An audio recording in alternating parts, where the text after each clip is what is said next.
Chris Bassford, I'll turn it over to you. It wasn't mentioned, but it's important for people to recognize that he's also, in addition to his distinguished academic work, a proprietor of Clausewitz.com, which if you want to go read about secondary sources and recommendations, a terrific resource for you as well. So with that, Dr. Bassford. Oh, we've got primary resources too. Yes, absolutely. Well, the question I was asked to address was this question: is Clausewitz relevant? Still relevant? Okay. Yes. I'm done.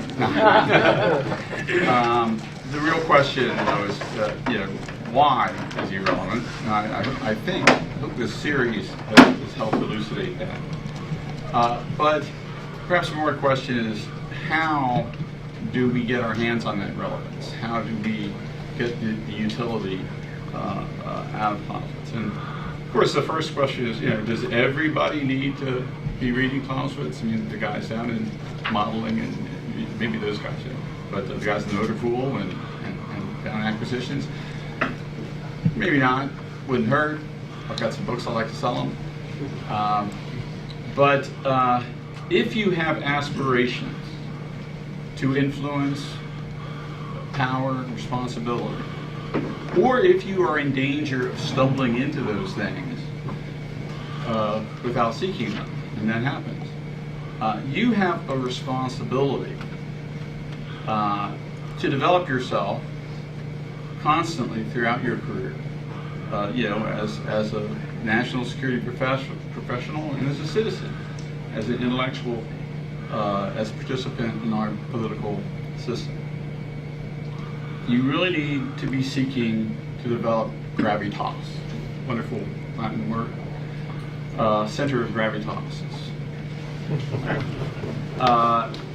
And to do that, you need to develop a broad and deep perspective on, among other things, your own experience and your own actions and those of our nation, our state. Nation and state are different things.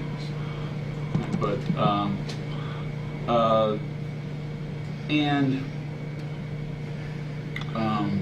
I'm going to argue that Clausewitz is really useful in that pursuit. The Roman Republic was, I'm talking about the Roman Republic, not the empire, and I'm focusing on the period we call the Middle Republic, is a truly magnificent political organism. And it's no accident that it is the model for the Great Republic, the United States. But unfortunately, if you pay attention to politics and what's been happening in American politics and accelerating since the end of the Cold War, we are in danger of emulating the Middle Republic's decline into the late Republic. And we are responsible for developing ourselves as sane, responsible strategists and citizens. And what has always struck me about Clausewitz, and Clausewitz, we talk about him as a strategist. Clausewitz is a lot more than a strategist and a strategic analyst. There are an awful lot of aspects to Clausewitz. And a lot of people study Clausewitz who are not focused on his military utility. And I'm not going to try to cover the waterfront on that. But I am going to talk about Clausewitz's role in helping us to integrate a lot of different aspects of the world that we live in, and a lot of different aspects of our role as citizens and security professionals and intellects. And I think the best way I can do that is to talk about my own experience with it, just my own personal experience. Now, for some strange reason, maybe I need to talk to Freud about this. I have known who Clausewitz was since I was a little kid. I think it has something to do with the World War II Daffy Duck propaganda cartoon, but I've always known who Clausewitz was.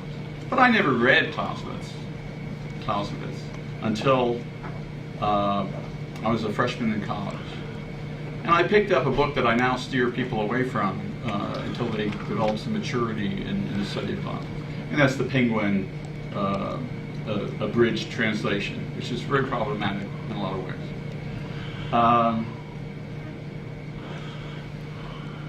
And I read it. I wasn't assigned it. I read it on my own. I really enjoyed it. Really found it interesting. And I came away with a certain understanding of what Clausewitz was about. And I came away with the understanding that basically I'd been told that I should take away from it. Clausewitz is a great rationalist, a systematizer of, a rationalizer of war, a systematizer of Napoleonic era warfare. And if you had asked me in 1975 what Clausewitz was about, I would have told you, well, he's about, the use of military force as an instrument of rational, unilateral, probably would have said that, policy. How to beat our enemies over the head in order to get what we want. And that's not false. Clausewitz does talk about it, but it's very shallow, very one-dimensional. There's a lot more to Clausewitz than that. And in fact, I read the book carefully, and there were some things in it that I really didn't see. I mean, a lot of things I didn't see. That I read, but I didn't really perceive, and that I did not consciously recall. That I blew off his atmospherics and noise, filler. The guy gets paid by the word, I assume. But later on, I was a soldier, and I'm training troops, and I'm a planner at battalion level, and did some work at brigade, and even at corps level in Korea and Germany. And I found myself drawing on completely other aspects of on war that I had not consciously paid any attention to. We talked about, friction, uncertainty, fog. Jenny, I'm sorry, I'm going to use this term. Boldness, military genius, and trust me, I don't think I was a military genius, but I was a pretty damn good planner. I'm inclined to self-doubt, but I did a damn good job.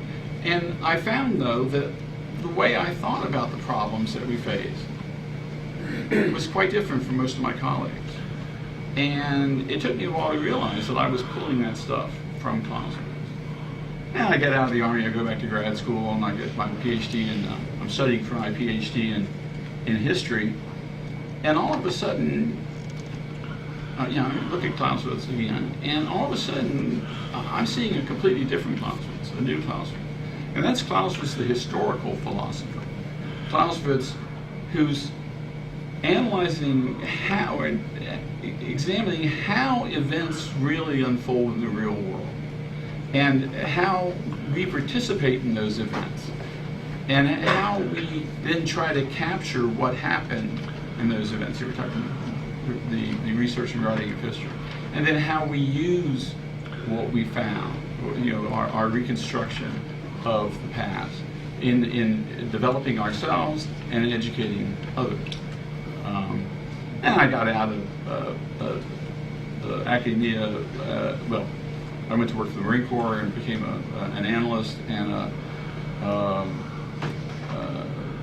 educator and a doctrine writer, working mostly at the strategic, at the operational and level and above. And now, of course, it's Clausewitz, the operator, that smacks me in the face. Clausewitz of center of gravity, and Clausewitz of culminating points, things of that sort. And as I roll on, I find it's Clausewitz, the theorist of the nature of reality, if you will. I mean, Clausewitz's views on reality, the structure are very consonant with modern science. And Alan Byerson has done fantastic work on this, and you really need to look at Alan's stuff. I think Alan's paper on Clausewitz and nonlinear science is possibly the most important thing written on Clausewitz in the last 30 years. So every time I come back to On War, it seems like a different book. And obviously the book hasn't changed. We now have a much better translation of it than the Penguin edition. But it's I who have changed. And it raises the question, in my mind, Is Clausewitz, do we think of Clausewitz as a window or a set of windows into reality? Something, is he going to show us something we don't know? And I'll tell you, my impression is that it's very hard for us to see something that we don't already have some handle on. We perceive what we're prepared to receive and perceive. Or is Clausewitz really equally a mirror? That's maybe a narcissistic way to think about it. But all of us evolve. Well, I don't know about telling you, but all of us are evolving. Clausewitz himself was evolving, and that's one of the problems of the book, because the book, different parts of the book reflect different points in his personal evolution. So all of us are evolving, and you need to pause periodically in your personal evolution and look in the mirror. How have I changed? How am I integrating my personal experience and my education and my studies into a holistic, coherent, realistic view of the world? And there, in my view, there is no better mirror than Clausewitz. So you have to go back and look at it again. The problem, though, is this: that On War is really a terrible book. I mean, it is really long. It's densely written in a style that we're not accustomed to, using techniques or tools that we're not accustomed to. Its historical examples and illustrations are, opaque to 99% of the potential audience. Its context, Prussia, in the early 19th century, is not what you think it is. Its scientific illustrations and examples are not only badly dated, on their face, but really not representative of Clausewitz's actual worldview. Clausewitz has a remarkably modern worldview, much more consonant with sciences of complexity, chaos theory, nonlinear mathematics that dominate science in the world today. So we really need, or you really need, to find a better book. And one that's shorter, clearer, more concise, that gets to the point. And when you do, send me a copy.